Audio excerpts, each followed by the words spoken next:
کہ ایران کے پاس 30% کے قریب میزائل اور ڈرون اب بھی موجود ہیں، اور اگر یہ اندازہ درست ہے کہ 30% اس کے پاس موجود ہیں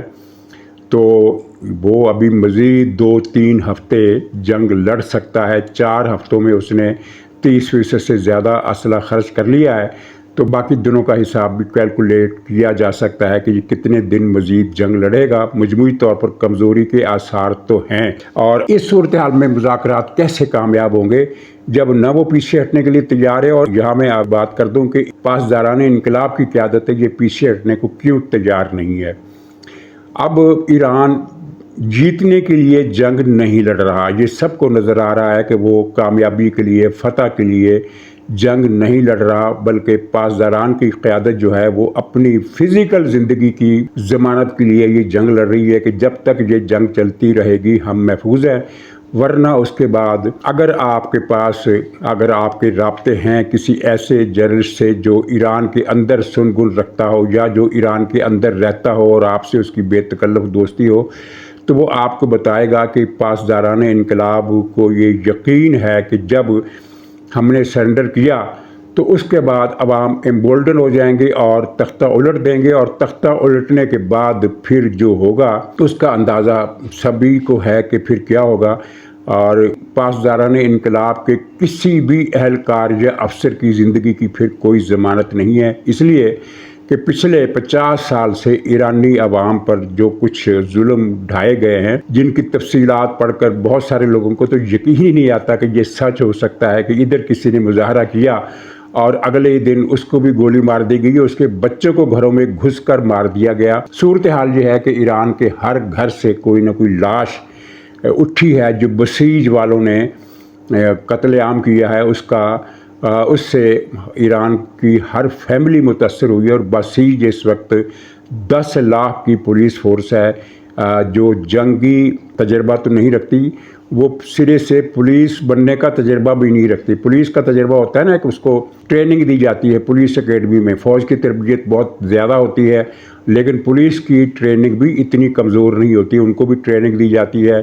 ایک ضابطہ اخلاق ہوتا ہے، ایک ضابطہ کار ہوتا ہے، اور پھر ان کی جسمانی مشقت اور ان کو لیکچر۔ تو بسیج میں یہ سارا کچھ نہیں ہے، بسیج میں یہ ہے کہ رضاکار بھرتی ہوا، اسے بندوق دے دی اور بتا دیا کہ تم نے یہ کرنا ہے کہ جو ریاست کا مخالف ہو اس کے ساتھ کوئی نرمی نہیں کرنی، بس یہ وہ کام ہے۔ چنانچہ اس کی وجہ سے ظلم اور زیادتی کے واقعات اس شرح سے بھی بڑھ جاتے ہیں جتنی شرح سے حکومت نے سوچا ہوتا ہے کہ اتنی سختی کرنی ہے، تو ماتحت اس سے زیادہ سختی کرتے ہیں۔ پچھلے چند مہینے پہلے جو آخری ناکام بغاوت ہوئی ہے، تو اس کو جس طریقے سے کچلا گیا ہے وہ ایران والے جانتے ہیں، یا پھر وہ لوگ جانتے ہیں جنہوں نے ایران کے واقعات کو قریب سے دیکھا ہے اور ان ساری رپورٹوں کا مشاہدہ کیا ہے۔ تو اس صورتحال میں پاسداران انقلاب کو پتہ ہے،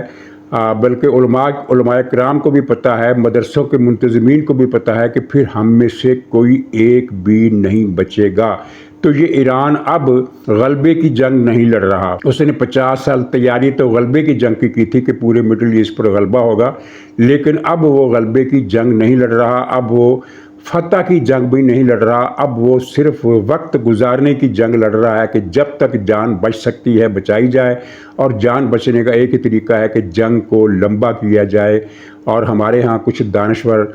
بیٹھ کر یہ بات کرتے ہیں کہ ایران دراصل لمبی جنگ کر کے امریکہ کو تھکانا چاہتا ہے، تو ابھی امریکہ کا وہ زوال کا مرحلہ اللہ کرے جلدی آئے، لیکن ابھی امریکہ کے زوال کا وہ مرحلہ نہیں آیا کہ جس میں امریکہ اتنی جلدی تھک جائے۔ اور ہمیں تو اس بات پر بھی خوش فہمی ہو جاتی ہے کہ امریکہ کے اندر سے ٹرمپ کی مخالفت بڑھ رہی ہے۔ بات یہ ہے کہ اس سے پہلے 1 افغان جنگ ہوئی امریکہ کے حوالے سے اور 2 عراق جنگیں ہوئیں، لیکن تینوں جنگوں میں امریکی اسٹیبلشمنٹ اور حکومت کی مخالفت کی شرح یہی تھی جو اب بھی ہے۔ اور جو بات سمجھنے کی ہے وہ یہ ہے کہ امریکی حکومت، ٹرمپ اور اسٹیبلشمنٹ، فوجی اسٹیبلشمنٹ یعنی پینٹاگان اور وہ پورا ڈیپ اسٹیٹ ایران کے بارے میں متحد الخیال ہیں کہ اس سے ایٹمی طاقت بننے کی صلاحیت کو مستقلاً ختم کیا جائے گا۔ تو اب آپ خود اندازہ کریں، ایسا سوچیں کہ پتہ چلے کہ کیا رستہ نکل سکتا ہے۔ فی الحال تو کوئی رستہ نکلتا ہوا نظر نہیں آ رہا، جبکہ امریکہ کی طرف سے تیاریاں جاری ہیں اور ان کا ایک جہاز، کل سینٹ کام کا بیان آیا ہے کہ وہ جو USS ٹریپولی تھا وہ 3500 میرین لے کر سینٹ کام کے ایریا آف رسپانسبلٹی میں داخل ہو گیا ہے، یعنی وہ ایریا جس کو ہم جنگ کا امریکی ایریا کہہ سکتے ہیں، اور اس میں ڈیگو گارشیا سے لے کر خلیج عمان تک کا اور ادھر بحیرہ روم سے لے کر بحیرہ کلزم تک کا جو سارا علاقہ ہے یہ امریکہ کا میدان جنگ کہا جاتا ہے، تو اس میں داخل ہو گیا ہے۔ اور پھر ایک اور طیارہ بردار جہاز جس میں 80 جنگی طیارے، فائٹر طیارے، بمبار طیارے 80 موجود ہیں، وہ بھی اب گلف کی طرف چل پڑا ہے اور چند دنوں تک وہ بھی پہنچ جائے گا۔ اور یہ صورتحال ہے کہ امریکہ کی طرف سے جنگ کو بڑا کرنے کی تیاریاں کسی وقفے کے بغیر جاری ہیں۔ اور یہ دوسری ایک اطلاع سینٹ کام کی طرف سے آئی ہے، بڑی اہم اطلاع ہے، لیکن اس پر پوری طرح کیسے یقین کیا جا سکتا ہے؟ اس سینٹ کام کا بیان ہے کہ اب یہ جو آبنائے ہرمز ہے اس میں جہازوں کے لیے خطرے کے دن گئے، خطرے کے دن اب ختم ہو گئے، اب جہاز آ جا سکتے ہیں۔ ہم نے ایران کی نیول فورسز کا خاتمہ کر دیا ہے، نیول تھریٹس کا خاتمہ کر دیا گیا ہے، اور یہ امریکی سینٹ کام کا بیان ہے۔ اگر یہ بیان صحیح ہے تو پھر آبنائے ہرمز میں جہازوں کی آمد و رفت شروع ہو جانی چاہیے، لیکن وہ آمد و رفت ابھی شروع نہیں ہوئی اور شروع ہو بھی نہیں سکتی۔ مجھے تو نہیں لگتا کہ شروع ہوگی، اس لیے کہ ٹھیک ہے آپ نے نیول بیسز کا خاتمہ کر دیا، یعنی خلیج فارس میں جہاں جہاں ایرانی فوجی قوت تھی، جہاں ایرانی جہاز تھے، جہاں ایران کی کمین گاہیں تھیں، جہاں ایران کے توپ خانے، میزائل خانے گڑے ہوئے تھے، وہ سارے آپ نے ختم کر دیے۔ لیکن ایران کے اندر میزائل اور ڈرون داغنے والے اڈے تو بدستور موجود ہیں، پہلے سے کم ہو گئے ہوں گے لیکن موجود ہیں، اور وہ مسلسل میزائل داغ رہا ہے۔ کل کافی دنوں کے بعد، بہت دنوں کے بعد ایران نے متحدہ عرب امارات پر 20 بیلسٹک میزائلوں سے حملہ کیا۔ اس سے پہلے ان کی تعداد 3 4 سے لے کر 6 7 بلکہ ایک دن 8 تک بھی تھی، لیکن 6 7 3 4 5 6 8 اس طرح کی تعداد تھی۔ اب یکا یک اس نے 20 بیلسٹک میزائل داغے، اگرچہ امارات کا جو ڈیفنس سسٹم ہے وہ پہلے سے بہتر ہوتا جا رہا ہے، اور وہ 20 کے 20 میزائل امارات نے گرا دیے، ان میں سے کوئی ایک بھی ہٹ نہیں کر سکا، لیکن 20 کی گنتی پر غور کرنے کی ضرورت ہے۔ تو مطلب یہ ہے کہ جب ان کے پاس یہ میزائل ہیں، چھوٹی مار کے بھی، راکٹ بھی، اور خاص طور پر ڈرون طیارے، کیونکہ بحری جہازوں کو ہٹ کرنے کے لیے بڑے میزائل نہیں چلائے جاتے بالعموم، بحری جہازوں کو یا کشتیوں کو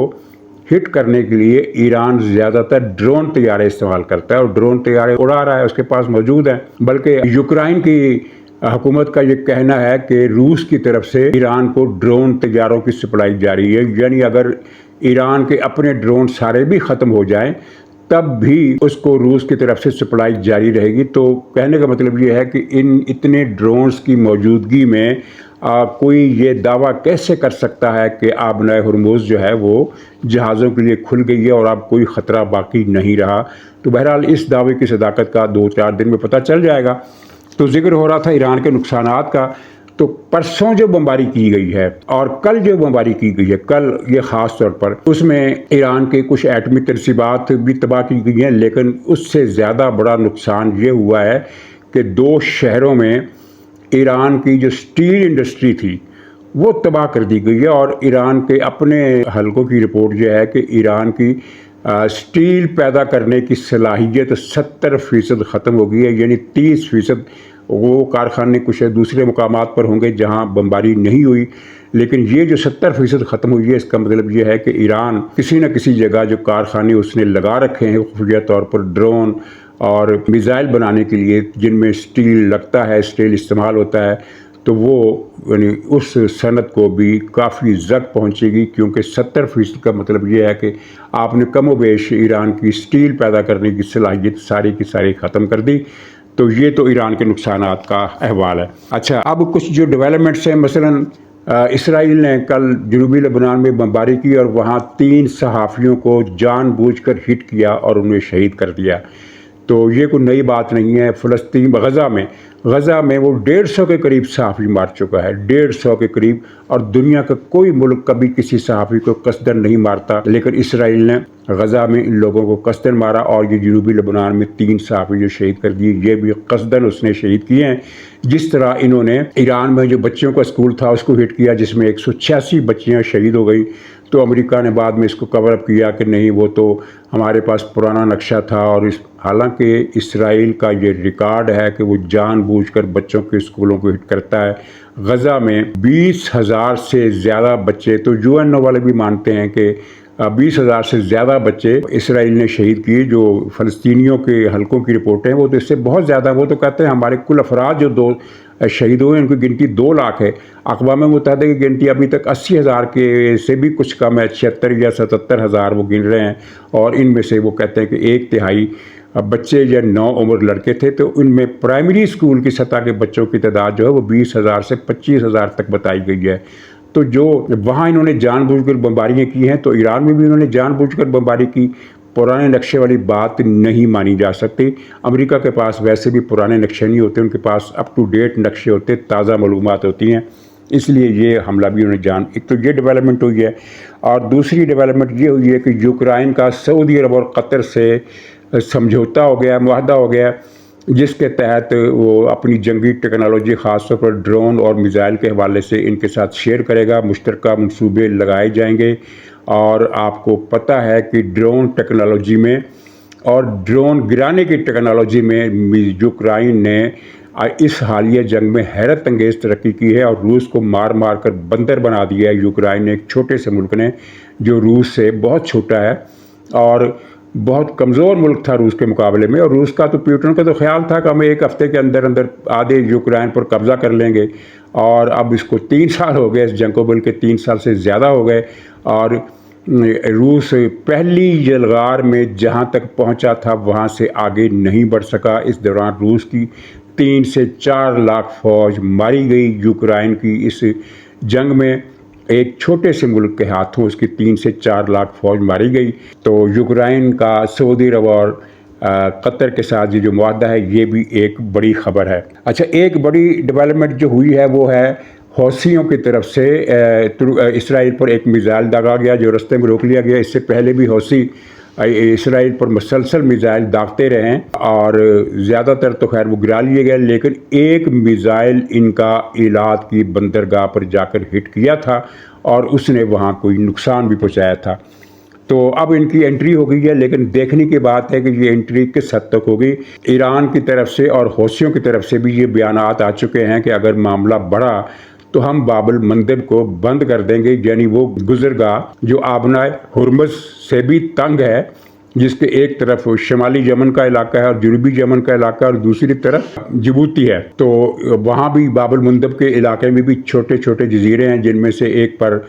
شمالی یمن کا قبضہ ہے، اور وہ یقیناً وہاں سے راکٹ باری میزائل باری کر کے ٹریفک کو روک سکتا ہے۔ ماضی میں اس نے روکی، لیکن پھر بہت شدید بمباریاں ہوئی اور حوثیوں کو پیچھے ہٹنا پڑا، اور وہ باب المندب جو تھی دوبارہ کھل گئی۔ تو اس مرتبہ یہ کتنا زور لگا سکیں گے، تھوڑا فرق ہے ایران میں اور شمالی یمن میں۔ شمالی یمن بہت چھوٹا سا علاقہ ہے، بہت ہی چھوٹا سا علاقہ، یعنی 1.25 لاکھ مربع کلومیٹر، گویا جتنا پاکستان کا پختونخوا صوبہ ہے، سندھ سے بھی چھوٹا، یہ بہت چھوٹا رقبہ ہے۔ آبادی بھی تقریباً 2 کروڑ کے قریب ہے، اور یہ ایران کا رقبہ تو بہت زیادہ ہے نا، وہ تو پھیلا ہوا ہے ادھر مشہد سے لے کر تبریز تک کا جو علاقہ ہے، یہ مجموعی طور پر اگر دیکھا جائے تو پاکستان سے دگنے سے بھی زیادہ رقبہ بنتا ہے، ایران کا دگنا لگا لیں۔ تو یہ تو بہت چھوٹا علاقہ ہے۔ چھوٹا علاقہ ہونے کا مطلب یہ ہے کہ امریکہ وہاں زیادہ فیکٹر قسم کی بمباریاں کر سکتا ہے، اور عالمی مبصرین نے یہ لکھا ہے کہ حوثی امریکہ کے حملوں سے ڈرتے ہیں، اس لیے کہ ایران کے مقابلے میں حوثیوں پر امریکہ کے حملے زیادہ خطرناک ثابت ہوں گے۔ ظاہر ہے وہاں ہدف جو ہیں وہ گنے چنے ہیں، ایران کے ہدف زیادہ ہے، ایران کی آبادی 9 کروڑ ہے، ان کی آبادی 2 کروڑ ہے تقریباً، اور پھر ایران کا رقبہ بہت زیادہ ہے، یہ تو رقبہ بھی بہت چھوٹا ہے، یعنی امریکہ بہت کم پروازوں کے ذریعے بہت زیادہ بمباریاں کر سکتا ہے۔ اور پچھلے سال جو امریکہ نے بمباریاں کی تھی اس کے بعد حوثیوں کو پیچھے ہٹنا پڑ گیا تھا، اتنا زیادہ نقصان حوثیوں کو ہو گیا تھا، لیکن ابھی یہ دعوے کے ساتھ نہیں کہا جا سکتا کہ حوثی باب المندب کو بند نہیں کریں گے، لیکن ساتھ ہی یہ بھی دعوے سے نہیں کہا جا سکتا کہ وہ ضرور ہی آبنائے باب المندب کو بند کریں گے۔ میرا خیال ہے وہ اسرائیل پر میزائل داغنے کو ترجیح دیں گے، لیکن بند کرنے کی طرف بھی ان کی نیت ہو سکتی ہے، اور اگر ایسا ہوا تو یہ عالمی بحران جو ہے سنگین ہو جائے گا، اس لیے کہ اس وقت سعودی عرب امارات کے تیل کا ایک بڑا حصہ سعودی عرب کی جو ایسٹ ویسٹ پائپ لائن ہے اس کے ذریعے بحیرہ کلزم پہنچتا ہے، اور وہاں سے پھر وہ شمال یعنی یورپ کو جاتا ہے اور جنوب یعنی کہ بحر ہند کو جاتا ہے۔ اگر باب المندب بند ہو جاتی ہے تو اس کا مطلب یہ ہے کہ جنوب کی طرف آنے والا تیل رک جائے گا اور پھر سپلائی ہو جائے گی خطرناک، جبکہ یورپ کی طرف فلو جاری رہے گا، کیونکہ وہاں نہر سویز ہے جس کے دونوں طرف مصر ہے اور جو مصر کے پوری طرح کنٹرول میں ہے۔ اچھا، ایک خبر یہ ہے کہ پاکستان کے 2 جہاز ایران نے تیل لینے کے لیے آنے کی اجازت دے دی، اور وہ تیل لے کر کل یا پرسوں پاکستان پہنچ رہے ہیں۔ تو یہ خبر اتنی کوئی انکشاف انگیز خبر نہیں ہے، کیونکہ یہ تو خبر پہلے آ چکی ہے کہ ایران نے پاکستان کو تیل کی جو پابندیاں ہیں جو بھی ہرمز والی، وہ پاکستان کو ان سے چھوٹ دے دی ہے۔ لیکن یہ خبر میں نے اس لیے بیان دی کہ 2-3 دن پہلے ایک ٹرمپ کا بیان آیا تھا جس کو ہمارے تجزیہ نگاروں نے صحیح سمجھ لیا تھا، سچ سمجھ لیا تھا، اور اس پر پھر انہوں نے طرح طرح کے پروگرام بنائے، 1-1 گھنٹہ پاکستان کی مذمت کی کہ پاکستان ٹرمپ کے ساتھ مل کر سازش کر رہا ہے، یعنی اپنا جھنڈا لگا کر وہاں سے تیل لے رہا ہے اور امریکہ کو دے رہا ہے۔ تو یہ خبر ساری جھوٹ تھی۔ پاکستان کا پچھلے دنوں میں کوئی جہاز وہاں آیا نہ گیا، ایک جہاز بھی، اور 10 جہازوں والی بات تو ویسی جھوٹ تھی۔ اور ٹرمپ اس طرح کے جھوٹ اکثر بولتا ہے اور بہت زیادہ بولتا ہے، اور وہ تو پتہ نہیں کیا کیا کہہ دیتا ہے کہ میں نے یہ کر دیا، میں نے وہ کر دیا۔ تو اور ٹرمپ ویسے بھی گندے ذہن کا آدمی، جس طرح کل اس نے سعودی پرنس کا مذاق اڑایا، اس کے بارے میں جس طرح کے الفاظ بولے وہ نہایت توہین آمیز تھے۔ عام صورتحال میں تو کوئی ملک اس کو برداشت نہیں کر سکتا، لیکن ان دنوں چونکہ عرب ملک ایران کی زد میں ہے، ایران کے حملوں کی زد میں ہے، اور امریکی سسٹم ان کو بچا رہا ہے، تو وہ پھر اس پر خون کے گھونٹ پینے کے سوا کچھ نہیں کر سکتے۔ یہ صورتحال ہے۔ اور ٹرمپ جو ہے، میری جو رائے ہے وہ یہ ہے کہ امریکہ کے جتنے بھی صدر آئے وہ سب اسرائیل نواز تھے، فلسطینیوں کے دشمن تھے، اور اگر چند ایک فلسطینیوں کے دشمن نہیں تھے تو وہ دوست بھی نہیں تھے بلکہ مخالف وہ بھی تھے۔ کچھ مخالف تھے، زیادہ تر دشمن تھے، لیکن فلسطینیوں کا سب سے بڑا دشمن ٹرمپ ہے، اور ٹرمپ جتنا بڑا دشمن فلسطینیوں کا آج تک نہیں آیا۔ اور اس کا ثبوت آپ کے سامنے ہے کہ ماضی میں ہر صدر کی پالیسی یہ تھی کہ اسرائیل اگر فلسطینیوں کو مارتا ہے تو مارے، لیکن فلسطینیوں کے ساتھ پھر بعد میں کوئی جنگ بندی کرا دی جائے، وہ جس برے حالت میں فلسطینی رہیں، اور ایک سیز فائر ہو جائے ایک دوسرے کا علاقہ۔ لیکن ٹرمپ پہلا صدر ہے جس نے یہ کہا کہ فلسطینیوں کو نکال دو، افریقہ میں لے جا کر آباد کر دو، انڈونیشیا میں لے جا کر آباد کر دو، کسی اور ملک میں لے جا کر آباد کر دو، یہ سارا علاقہ اسرائیل کو دے دو۔ اس سے پہلے یہ بات کسی امریکی صدر نے نہیں کی۔ یعنی وہ جو لوگ کہتے ہیں نا کہ یہ ایپسٹین فائلز کی وجہ سے ٹرمپ بلیک میل ہو رہا ہے، نہیں، ٹرمپ ان فائلوں کے ظاہر ہونے سے پہلے ہی یہ کہہ چکا تھا کہ فلسطین کا وجود ختم کر دینا چاہیے۔ یعنی فلسطین کے بارے میں اس کے وہی ارادے اور سوچ ہے جو اسرائیل کی یا نیتن یاہو کی یا زائونسٹوں کی ہے، اور وہی سوچ ٹرمپ کی ہے۔ ناظرین، اجازت دیجیے، انشاءاللہ اگلے بلاگ میں پھر ملاقات ہوگی، تب تک کے لیے خدا حافظ۔